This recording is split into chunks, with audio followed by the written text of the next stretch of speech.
नमस्ते। Standard 5th subject Hindi, chapter number 9 कैसा शोर, जिसके बारे में हमने लास्ट टाइम समझा था, जिसमें हमने इस चैप्टर के शब्दार्थ, मुहावरे, सब्जियों के अंग्रेजी नाम और अभ्यास के प्रश्न नंबर 1, 2, 3 और 4 उसको हमने अच्छे से समझा था और जो हमारी नोटबुक है उसमें भी हमने लिखा था। ठीक है, तो आज हम देखेंगे अभ्यास के प्रश्न नंबर 5 और 6। तो देखिए, आपकी टेक्स्ट बुक के पेज नंबर 64 पर दिया गया है अभ्यास प्रश्न नंबर 5। उसमें देखिए लिखा है, नीचे दिए गए चित्र का वर्णन कीजिए। तो स्टूडेंट्स, हमें यहाँ पर जो ये चित्र दिया गया है उसके बारे में अच्छे से वर्णन करना है और हमारी नोटबुक में लिखना भी है। तो देखिए, हमें इस चित्र में क्या दिखाई दे रहा है? हमें इस चित्र में दिखाई दे रहा है कि यहाँ पर एक सब्जी मंडी है। सब्जी मंडी में सब्जी की दुकानें लगी हुई है। दुकानों पर ग्राहक खड़े हैं। एक दुकानदार की सब्जी बिकी नहीं है। वह दुकानदार है, वो ग्राहक की राह देख रहा है। दूसरे दुकानदार के पास एक लड़की सब्जी खरीद रही है। फिर देखिए, एक ठेले वाला भी दिखाई दे रहा है। वह सब्जी बेच रहा है। जो ठेले वाला है वो ग्राहक स्त्री को बैंगन दिखा रहा है। स्त्री के पास एक बच्चा भी खड़ा है। जमीन पर कपड़ा बिछाकर दो स्त्रियां हैं, वो भी सब्जियां बेच रही दिखाई दे रही है। उनकी सब्जियां टोकरी में रखी हुई है।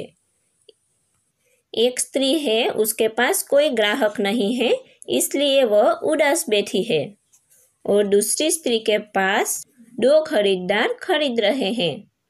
एक लड़का भिंडी ले रहा है और एक स्त्री है, वो सब्जी का भाव तोल पूछ रही है। सब्जी मंडी के नज़दीक से एक रास्ता गुजरता है। मंदिर के दोनों ओर पेड़ भी दिखाई दे रहे हैं और जो रास्ता है उस पर एक कुत्ता खड़ा है। ठीक है, तो इस तरह हमें इस चित्र में दिखाई दे रहा है, उसका हमें वर्णन करना है और हमारी कॉपी में लिखना है। कॉपी यानी कि हमारी बुक।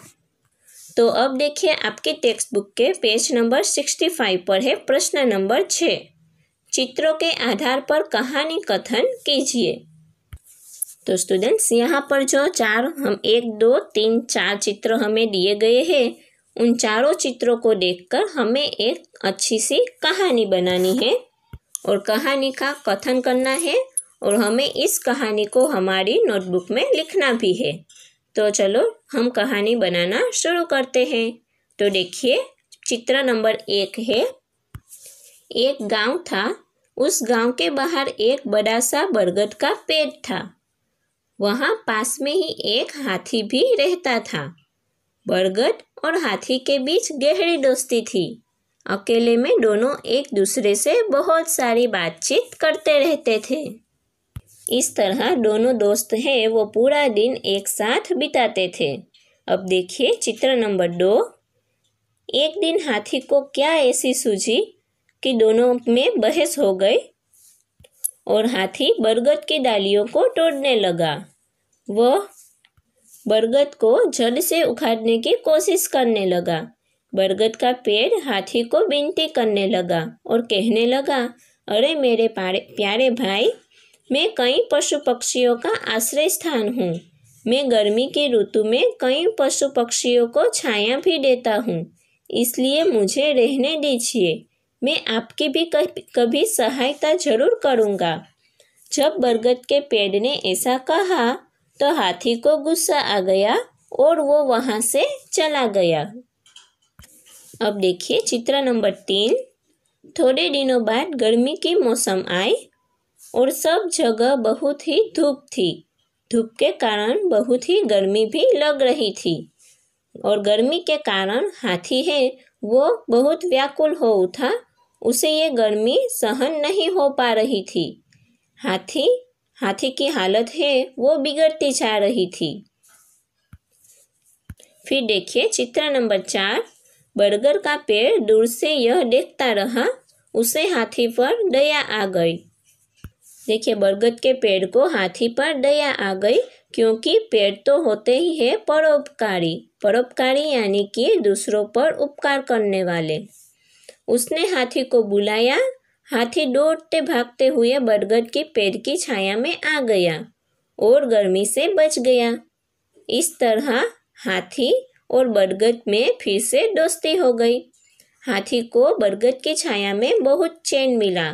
उसने बरगद के पेड़ का आभार माना और हाथी और बरगद दोनों खुश हो गए और फिर से पहले की तरह दोनों दोस्त बनकर साथ में रहने लगे।